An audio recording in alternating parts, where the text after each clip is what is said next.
Bonjour Peppa Boy. Alors le sujet de la semaine c'est comment est-ce que votre psychologie et vos émotions ont évolué avec la testostérone.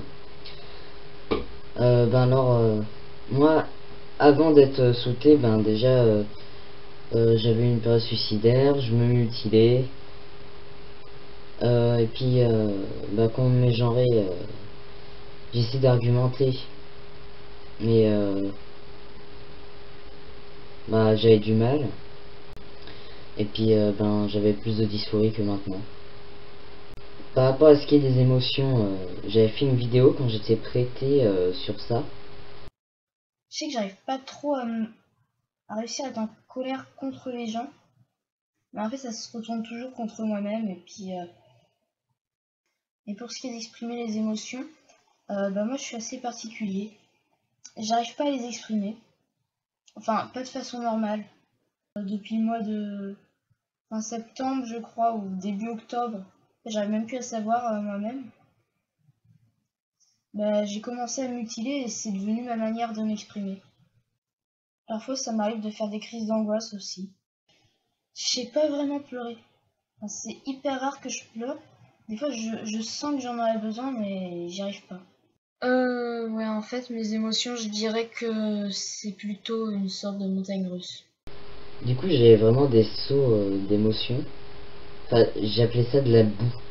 Je pouvais même pas savoir quelle émotion je ressentais. Je crois que c'était tout en même temps. J'avais beaucoup aussi de colère en moi, mais du coup c'était en fait ça arrivait pas du tout à sortir. Enfin les émotions ne pouvaient pas sortir, même quand je sentais de la tristesse ou de la colère, ça n'arrivait pas à sortir, du coup ça s'accumulait.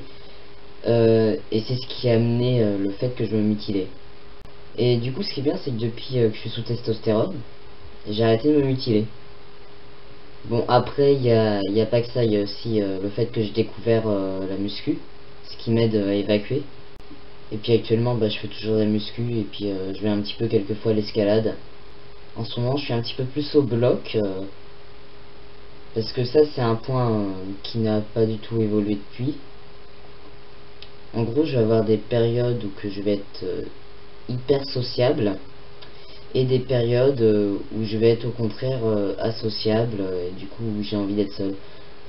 Sauf que le problème c'est que en fait ces deux phases ne concordent pas. Du coup quand je crée quelque chose dans une phase, ça va forcément être toxique pour l'autre phase.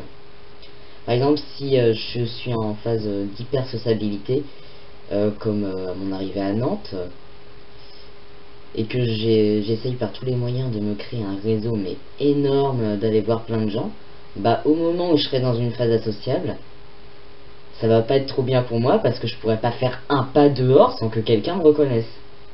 Alors que quand je suis dans une phase associable et que j'essaye de m'isoler, euh, comme c'était beaucoup le cas à Angers parce que je me sentais pas bien, du coup, le problème c'est que, après, en fait, plus je m'isole et plus ça m'isole et quand j'ai besoin de voir des gens, du coup, je suis pas bien parce que je suis isolé.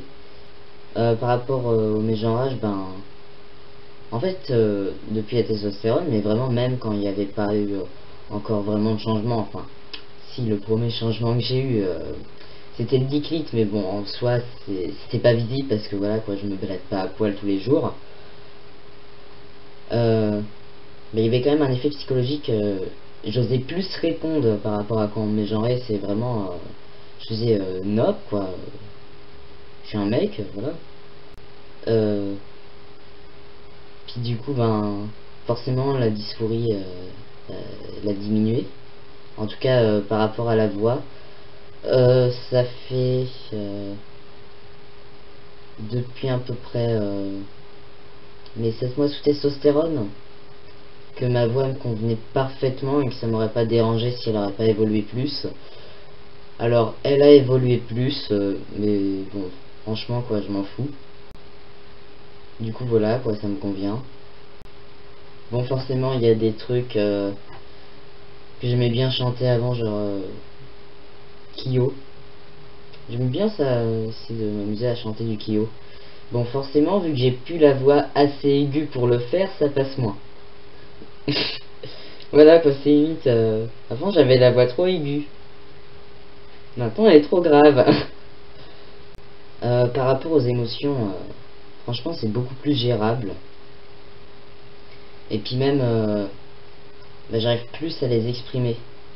Bon, quand je vais ressentir de la tristesse, je vais toujours pas y arriver parce que je ne sais toujours pas pleurer. Et puis en plus,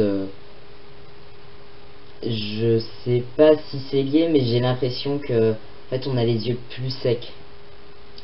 En fait, c'est-à-dire que même quand j'épluche des oignons, ça va me piquer les yeux, mais il va pas y avoir de larmes qui vont couler. Bon, je sais pas si en soi c'est vraiment un mal, parce que quand t'as des larmes qui coulent, vu que l'oignon ça fait des vapeurs de soufre, ça finit par créer de l'acide sulfurique, donc ça te fait encore plus mal. Donc en soi c'est peut-être pas forcément un problème. Mais du coup voilà, en gros, avec le fait d'avoir les yeux plus secs, c'est sûr que c'est encore plus compliqué de pleurer. Et puis bah maintenant quand je suis en colère, quoi, j'ai plus facilement de l'exprimer.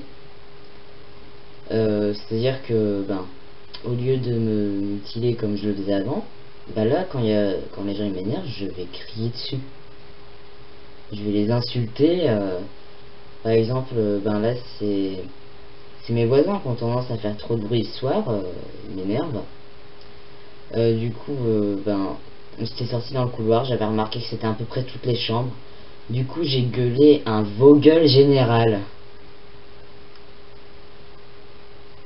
Et puis une fois c'était des Anglaises qui arrêtaient pas mais de faire du bruit, elles faisaient une soirée, c'était sous ma chambre, elles avaient la fenêtre ouverte, du coup j'entendais tout.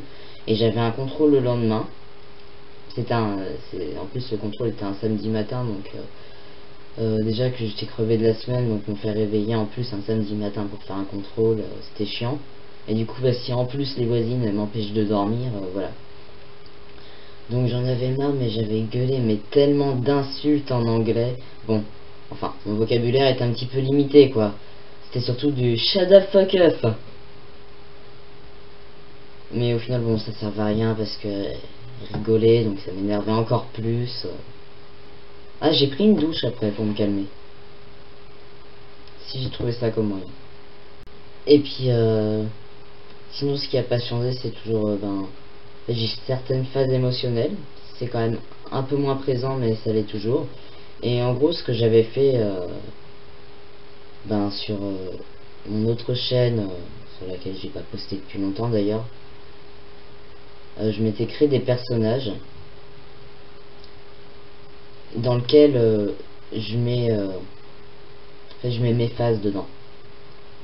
Bon, du coup, forcément, vu qu'ils sont en fait, je les ai un petit peu modifiés. J'ai créé des caractères propres en plus à eux, ben, parce que je les ai mis dans une vidéo, donc c'est un petit peu dans le but de faire des petits sketchs. Mais sinon, à la base, ils étaient créés un peu pour ça. Et il y en a un qui n'est...